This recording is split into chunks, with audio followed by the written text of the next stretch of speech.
Assalamu alaikum wa rahmatullahi wa barakatuhu. Bandiraɓe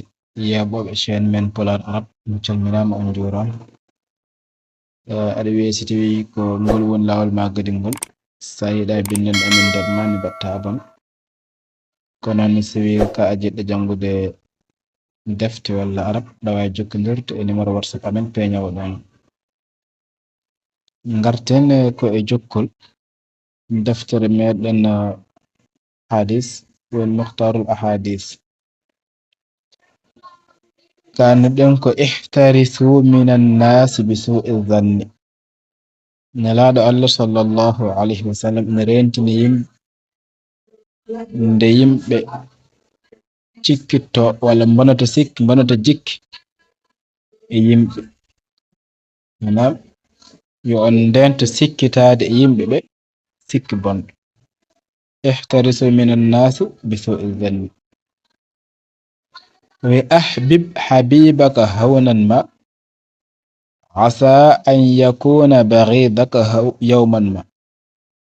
وأبغض بغيضك هونا ما عسى أن يكون حبيبك يوما ما. نلاد الله صلى الله عليه وسلم أحبب يا أيدر حبيبك جدومات هونا ما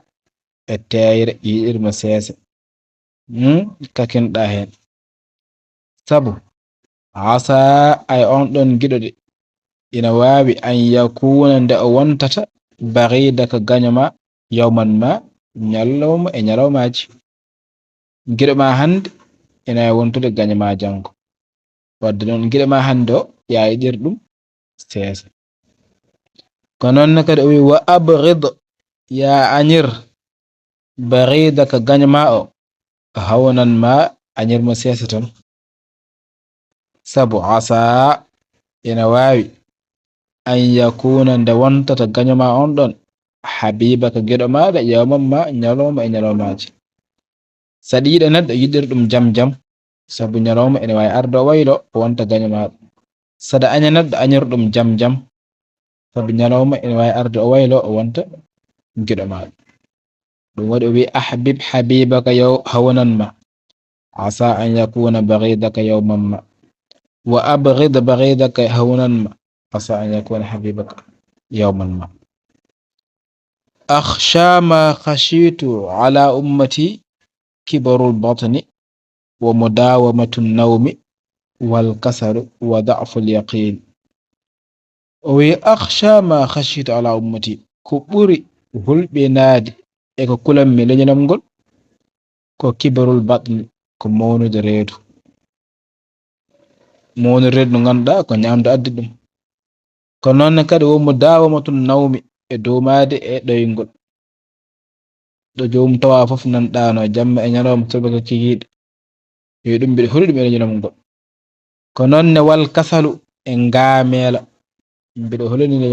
leñanam ngol ngaamela wa da'ful yaqin e lohde anniya walla lohde pibgol. Sabu neɗɗo mo ganduɗa ko kewo ɗoyli o tawɗama fof ina heewi reedu makko wona reedu mawdu sabuna ko kewowo ñamdu jowo heewi ñamdu yiɗata ko ɗanade ete seyi ka ɗo ñamɗa fof a ɗanoto reedu ma no ɓeeto ko fayde ete ɗum addantama ko alkasal ngamela. ɗum kadi ene wawi yaade ni ha battina hakkille maɗa e ɓerde maɗa gona lohɗo yaqin lohɗo iman. Manan lohgol yaqin woni jenanagol ina addana ni hay ko jogornoɗa jabanede duwoji ɗum wasa jabede. Sabu Allah wi so wi aɗa duwo ya duwo tawa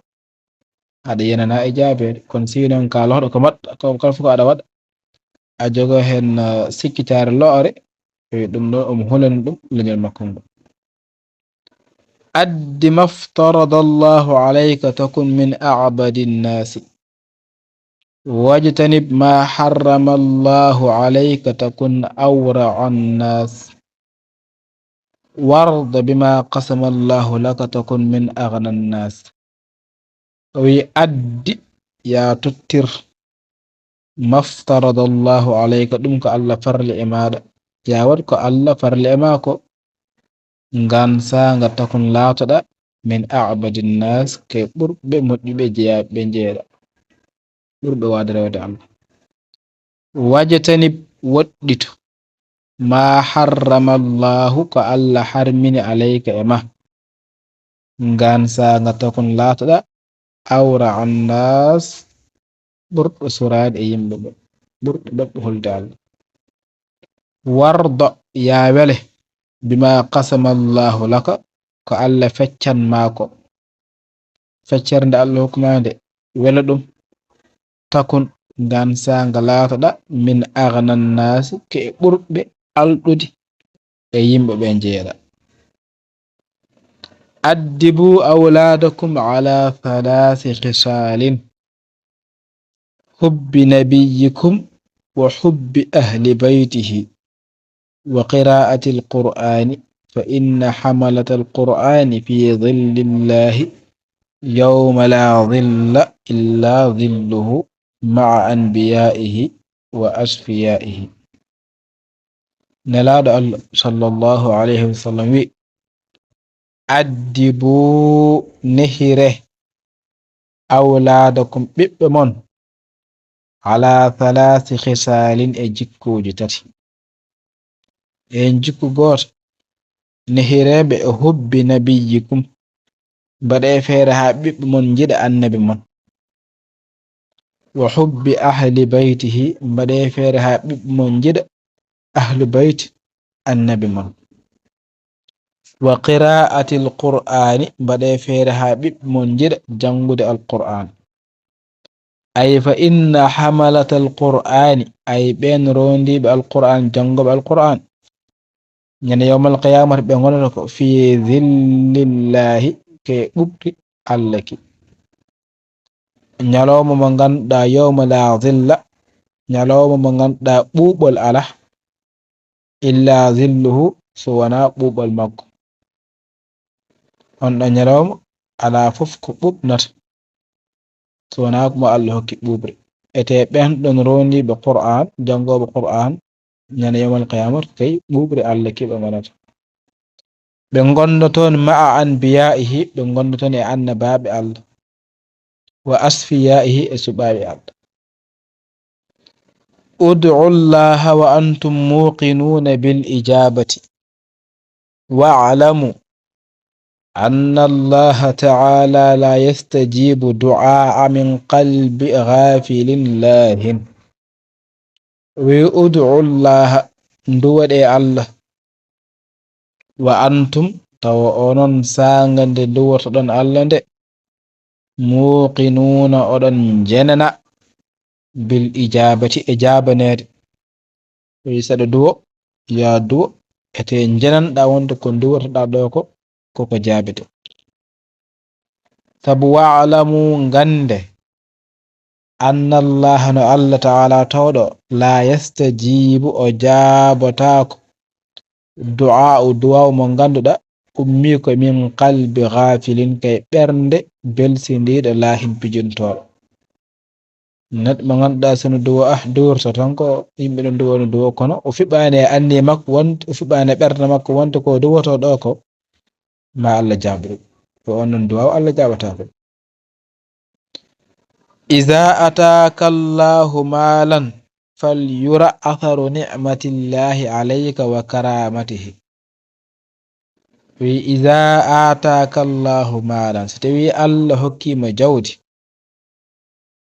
falyura wat feere nde yiyete atharu batte ni'matillahi Allah nemaji Allah alayka ma so Allah hokkima jawdi wat feere ha yimɓe ganda wonde Allah hokkima jawdi ɗum noon ko ɗum hollirde nema Allah yewtirde nema Allah. Allah hokkima nayi kewɗi wat feere koɗa hoɗande moƴƴere wat feere ɓorɗa ɓornantere moƴƴir wat feere ñama ñamdu moƴƴir wat feere mbaɗa ɓiɓɓe ma janga jangde moƴƴere ɗum noon woni ma asaru ni'matillahi yiye e maɗa wat feere dokkira wat feere cakkoɗa wat feere ballira ɗum ɗon woni so tawi Allah hokki mo jawɗo feere jawdi ndi yimɓe jiya batte neema Allah e maɗa wa karamatihi e teddungal ngal Allah waɗatma ɗum waɗi wi idha ataka Allahu malan so Allah hokki mo jawdi fal yura atharu ni'matillahi yoyi batte neema Allah alayka e maɗa wa karamatihi e teddungal makko nelaɗo Allah sallallahu alayhi wa sallam wi idha ataytumus salata fa alaykum bis sakinati fama adraktum fasallu wama fatakum fa atimmu wi idha ataytumus salata so on gari e juulu fa alaykum bis sakina yo on gardu e teygol fama adraktum kala fof ko keptuɗen juulungu darnde wotere darɗe darɗe tati fasallu julde ɗo tawɗon imam ene yareɗo wama fatakum kala fof noon ko fatiri on ko daɗi on fa atimmu timmitine ɗum idha ahabba Allahu abdan ibtalahu wi so tawi Allah yiɗi neɗɗo jarriboto ɗum ngam li yasma'a tadarru'ahu hawanana lorlinkinagol makko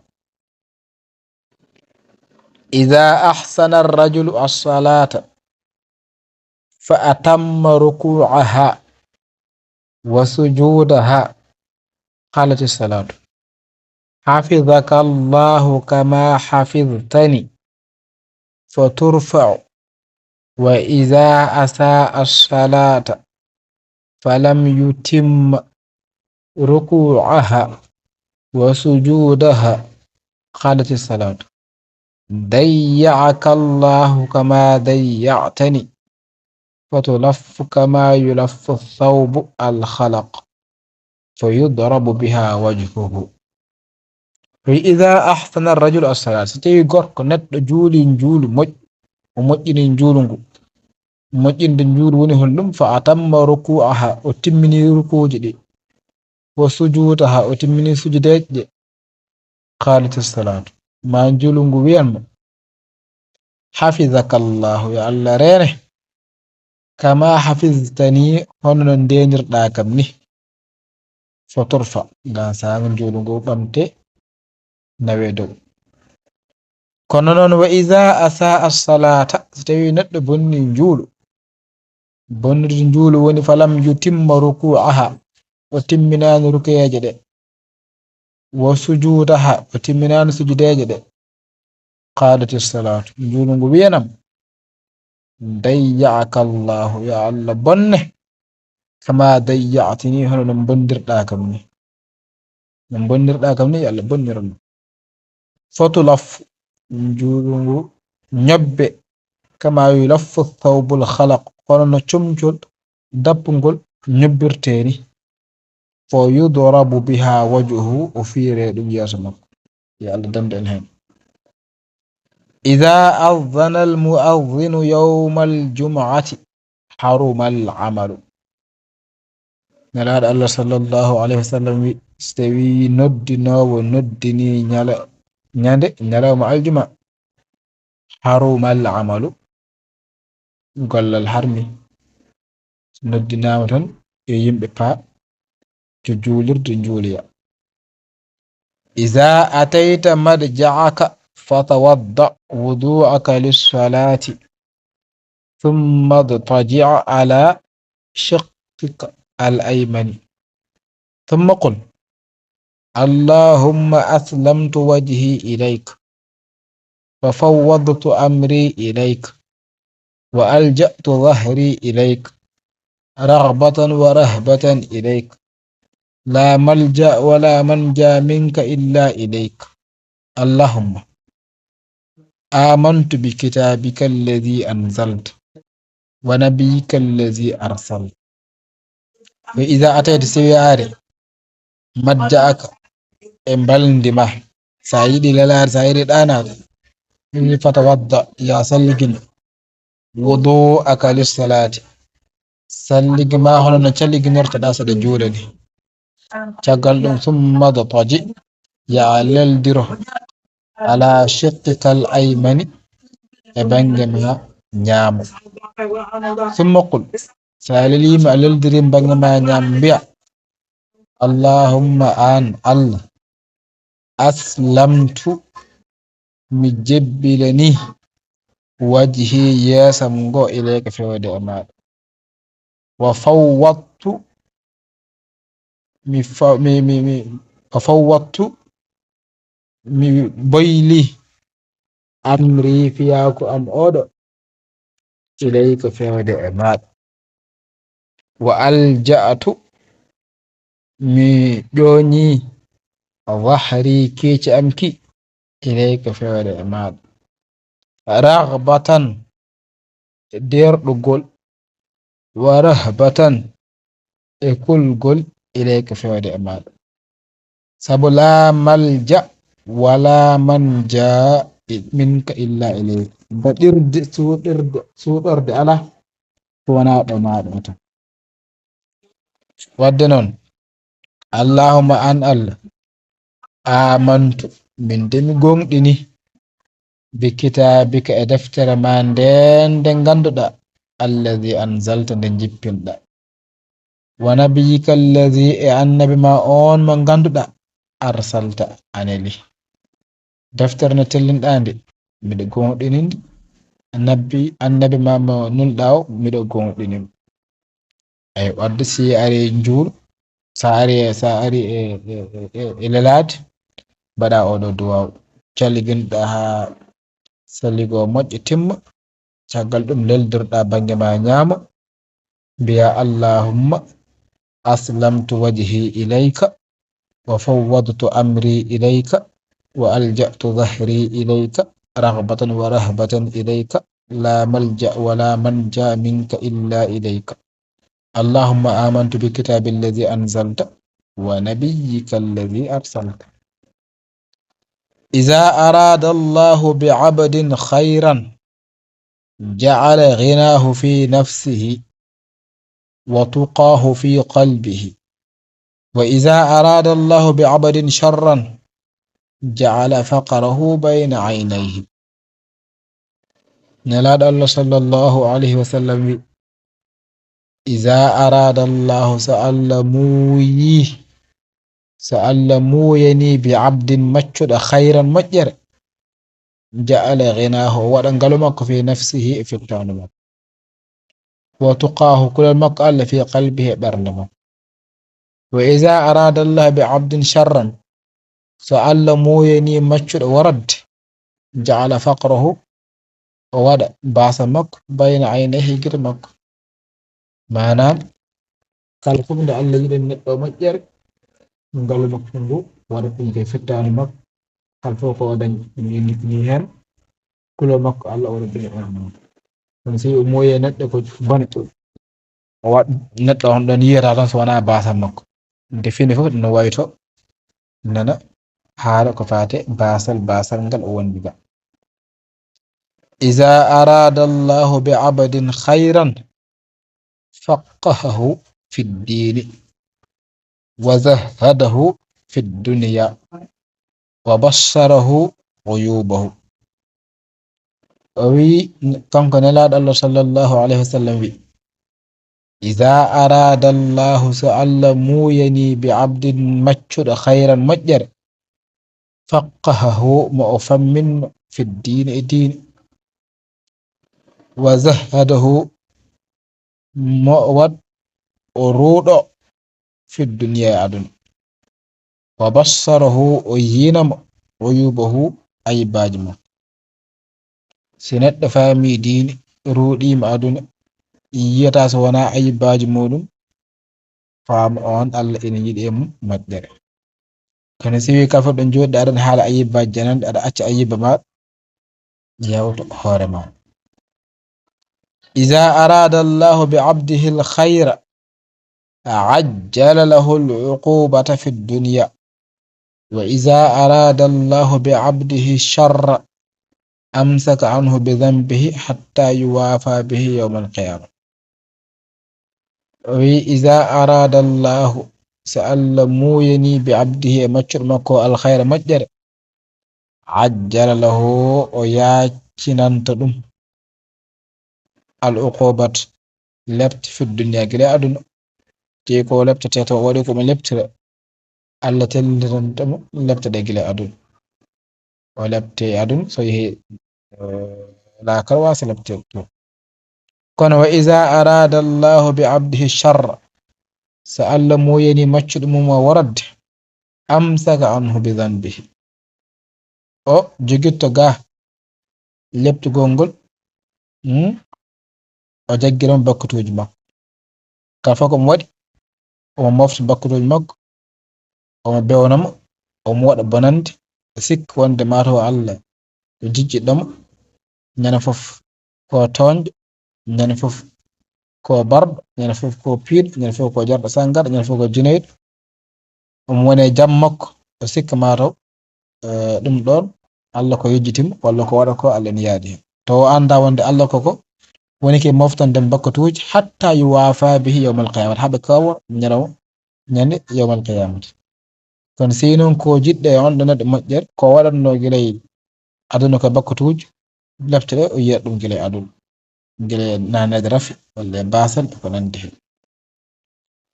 iza arada allahu bi abdihi khayran fataha lahu qufla qalbihi wa ja'ala fihi al-yaqina was-sidqa وجعل قلبه واعيا لما سلك فيه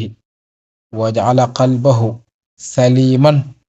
ولسانه صادقا وخليقته مستقيمة وجعل أذنه سميعة وعينه بصيرة أي بندراب دو كاتني بندن ميرن هذا سيفتنا سايدا بندن من دادما